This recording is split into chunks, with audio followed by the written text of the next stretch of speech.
Salut, voilà, nouvelle vidéo. Aujourd'hui, on est avec l'équipe de France féminine handi basket. Si vous ne savez pas ce que c'est handi basket, c'est ça. Je leur montre tout de suite. Il y a des gens qui me regardent, je suis un peu stressé. On est avec l'équipe de France handi basket. Après, on aura un temps où on pourra leur parler, etc. Je vais essayer de demander si je peux leur mettre le micro. Elles n'ont pas les mêmes moyens que l'équipe de France de basket valide. Et je sais qu'elles ont un peu galéré pour effectuer leur stage parce que là, elles préparent l'Euro basket. J'ai eu l'opportunité de pouvoir les voir jouer hier contre une équipe de Grenoble, de garçons. Je me suis dit, pourquoi pas en profiter pour créer du contenu. Le but, c'est aussi de voir ce que les personnes handicapées peuvent ressentir au quotidien. Parce que je pense que ça ne doit pas être simple. Voilà. Et au niveau du sport, forcément qu'on est un peu mis de côté. Moi, j'ai jamais vu quelqu'un fauteuil roulant venir jouer avec nous sur les playgrounds, par exemple, parce que c'est compliqué. Plus est déjà le basket féminin, des fois c'est un peu mis de côté. Alors féminin et handi basket, ça doit être d'autant plus dur. Mais on va essayer de tourner ça dans le positif, voilà, et d'être de bonne humeur, parce que je vais pas vous dire que des choses négatives. Je vais chercher le ballon. Ah non, c'est de l'autre côté. Pardon. Attends. Voilà, c'est comme ça. Désolé. Attends. Comment on dribble? Quand est-ce qu'il faut dribbler? Putain, c'est dur, bon. Ouais, bon, pour l'instant je le fais sans dribbler, c'est pas grave.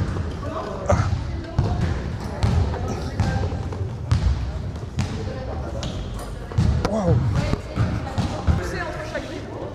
Ok, d'accord, comme ça. Ok. Non, tu dois faire un dribble, un roulement. Ah oui, plus qu'un dribble, mais il faut pousser plus fort, quoi. Mais c'est dur. Hein. Ouais, mais c'est dur, regarde. Kobe. Oh putain. J'ai envie de passer sous les jambes, mais je peux pas. Je peux tirer à 3 points, tu penses? Step back. Ah là, je peux pas, y a...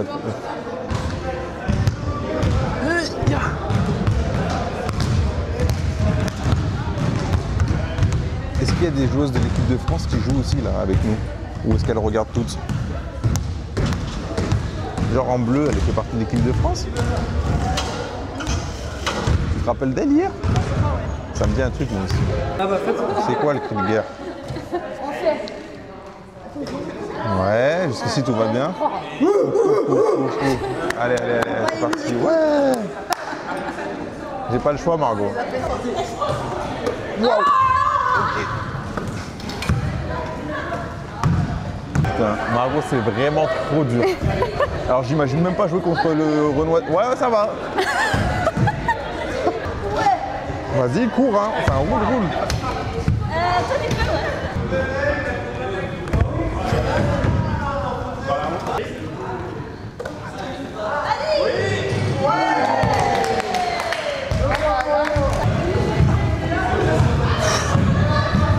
Tout à l'heure, je me suis trompé, je lui ai dit cours.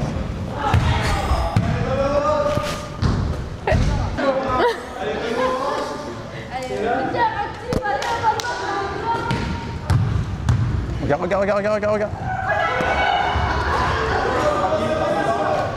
Oh. Dommage.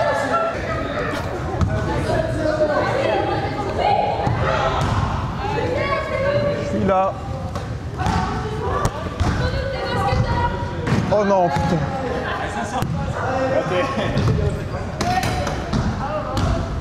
Allez, Liter. Vas-y. Tu prends le temps d'avancer? Oui. Il y a un truc qui se profile là. Vas-y, fini. Non. Oh putain.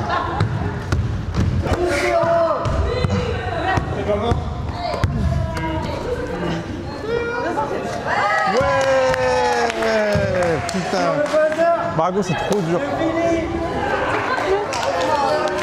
Bon, on a perdu.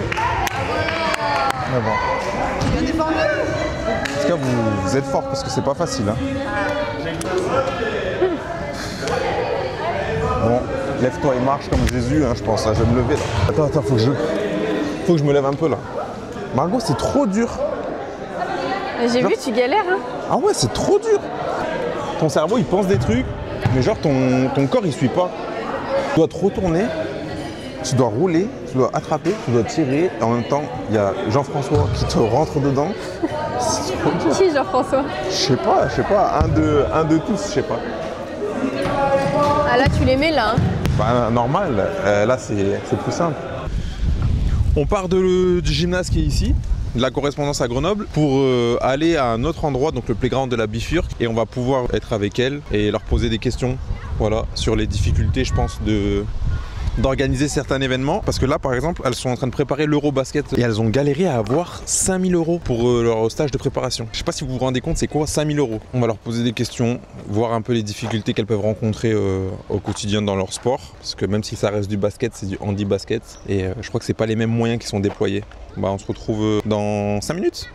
Très bien.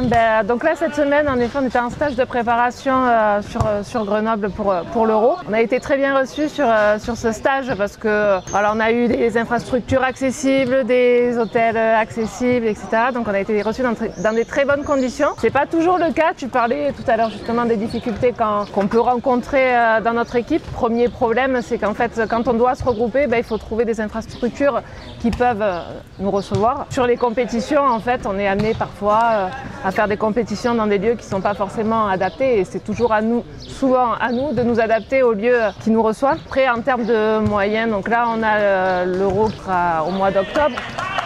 Nous, on fait à peu près 3-4 stages de préparation avant une compétition. Et sinon, tout le reste de l'année, on s'entraîne donc dans nos clubs respectifs. Dans nos clubs respectifs, il faut savoir que le basket fauteuil est une discipline mixte. Et donc, on est à peu près 1 à 2 filles par équipe. Et donc en plus d'avoir parfois des problèmes liés au handicap, il y a aussi des problèmes liés au genre. Parce que quand on est une fille dans une équipe masculine, il faut quand même prouver qu'on mérite sa place 2 fois plus. Il faut gagner la considération du coach, il faut gagner la considération des coéquipiers. Mais d'une façon générale, ça reste quand même compliqué pour les féminines d'évoluer dans notre sport. On arrive dans une sélection France, on est obligé de travailler certains trucs qu'on est censé travailler en club. Et voilà, donc on a une préparation qui est quand même plus compliquée que nos coéquipiers, par exemple le garçon. Nous, on est des sportifs de haut niveau parce qu'on fait partie de l'équipe de France, donc on est considérés comme des sportifs de haut niveau.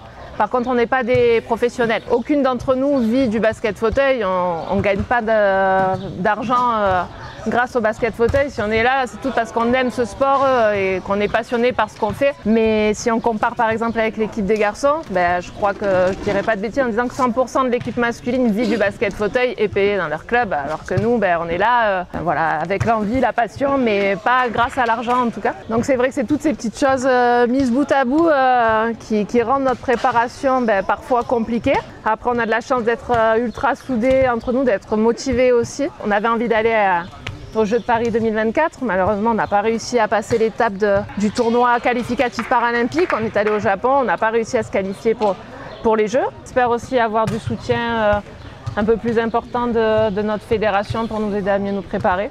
Il y a plusieurs choses. La première, ça serait déjà de rendre les structures accessibles pour permettre de détecter déjà plus de joueuses. Parce que le problème aujourd'hui, c'est qu'on a un vivier de peu de joueuses parce qu'on n'arrive pas à détecter de nouvelles filles.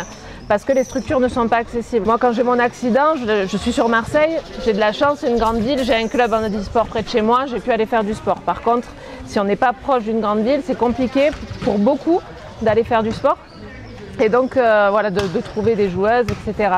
Il y a un problème aussi de représentation, de médiatisation. Il y a des personnes en situation de handicap qui ne sont pas au courant qu'elles peuvent en fait faire du sport, qu'elles sont capables d'être performantes, d'être des athlètes et d'aller s'épanouir par le sport.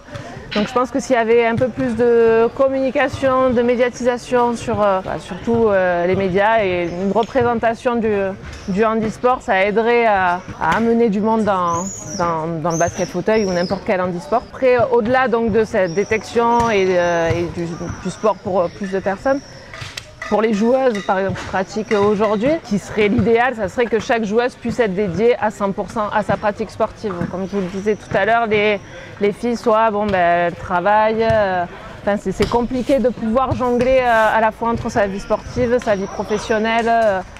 Moi, je sais que je suis salariée chez Orange en parallèle de mon activité sportive. Je suis en équipe de France depuis 2018. Je n'ai pas pu prétendre à des mobilités professionnelles ou à des promotions ou ce genre de choses parce qu'en fait, c'est pas cumulable parce qu'on est absente souvent et même si mon entreprise m'a aidée, ça reste compliqué. Donc ouais, dans un monde idéal, on aurait de la reconnaissance de façon très large de nos politiques, des médias et de tout ce qui fait dans le monde du sport aujourd'hui. Et aussi un accompagnement de l'équipe de France en particulier, des athlètes, qu'elles puissent être vraiment dédiées à 200% à leur pratique. Voilà. C'est déjà pas mal. S'il y avait déjà ça, ce serait déjà pas mal.